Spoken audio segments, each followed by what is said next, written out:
আমাদেরকে একজন প্রশ্ন করেছেন যে বাচ্চাকে খাবার পরে ঢেকুর তোলানোর পরেও কেন নাক মুখ দিয়ে বেরিয়ে আসে।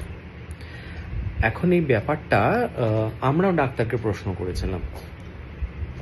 বাবা এখনো ঘুম ভাঙেনি তার। আমরা ডাক্তারকে প্রশ্ন করেছিলাম, ব্যাপারটা খুব সুন্দরভাবে এক্সপ্লেন করেন, আমরা ব্যাপারটা জানতে পারি। সেটা হচ্ছে, আমরা যে মুখ দিয়ে খাবারটা নিই না, তারপরে যে নালিটার মাধ্যমে স্টমাক বা পাকস্থলী গিয়ে অবধি পৌঁছায়, সেই নালিটা বেশ সরু। বাচ্চাদের ক্ষেত্রে সেটা আরও সরু হয়, পাকস্থলী বা স্টমাকটা আরও ছোট। এখন এই নালিটা পাকস্থলীর যেই জায়গাটাতে গিয়ে জয়েন করে, সেখানে বেশ কিছু মাসেল বা পেশি থাকে। যে মাসেল বা পেশিগুলো পাকস্থলী থেকে বা স্টমাক থেকে খাবারগুলো আবার নালিতে, খাদ্যনালীতে আসতে দেয় না। এখন এই মাসেলগুলো বাচ্চাদের ক্ষেত্রে অতটা ভালো কাজ করে না। ঢেকুর তোলানোর পরে মানে ব্যাপারটা হচ্ছে, খাবার সময় যে এয়ারগুলো গেল, সেই এয়ারগুলো তো বার করে দিলাম, কিন্তু তারপরে যদি আমরা শুইয়ে দিই, তাহলে কি হয়, স্টমাক থেকে খাবারগুলো আবার পেছন দিকে খাদ্যনালীর মাধ্যমে উল্টো দিকে আসতে শুরু করে। সেই জন্য আবার নাক মুখ দিয়েও বেরিয়ে যেতে পারে।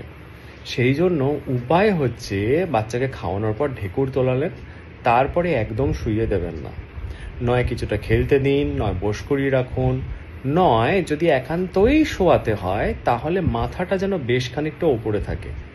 মানে মোটামুটি 40-45 ডিগ্রি অ্যাঙ্গেলে যদি বাচ্চাকে শুইয়ে রাখা যায়, তাহলে মানে এই রকম ভাবে যদি রাখা যায়, তাহলে তো আর এটা উল্টো দিকে বেরিয়ে আসার কোনো সম্ভাবনা নেই।